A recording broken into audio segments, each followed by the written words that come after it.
Is he a bystander president? I think he has a management style that does not lend itself to vigorous governing.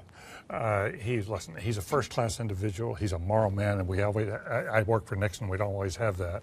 Give him a lot of credit for that. I give him credit for passing the health care bill. It was the first 7 presidents tried and failed. He got it passed. I think it's become a triumph and a tragedy with what's happening with it. Where I think Anderson, he is much, much better at campaigning. He ran a superb 2 campaigns. Right. Very well run, very well administered, the awe of the country in both cases. And yet, he doesn't run the government well.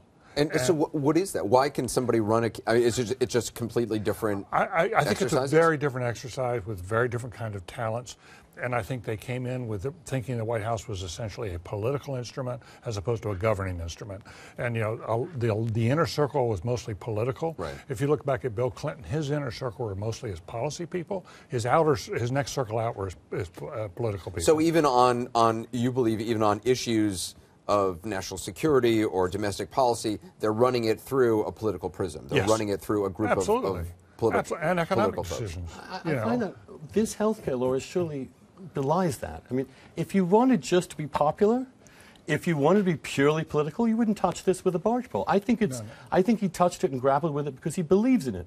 Because he believes in its principles. I don't have any issue with that. I don't think it's political in a bad sense. No, but I think the way he runs the White House is much more politically attuned than substantively attuned.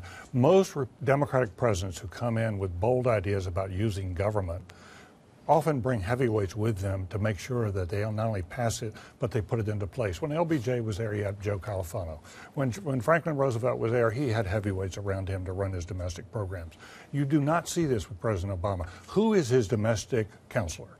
Can anybody name the person who runs domestic policy in this administration? I can. Who? Her name is Cecilia Munoz, and she used to be at the National Council of La Raza, and her forte is immigration. But I don't see her. I'm sure she's anywhere. a wonderful human being. She's not a heavyweight in American political terms. But where is Tom Daschle when they need him? Give me a couple of other examples, other than the healthcare thing, of where his own engagement in governing has been obviously a failure. Well, a lot of people point to Syria. I mean, they say that the Wall Street Journal had a piece.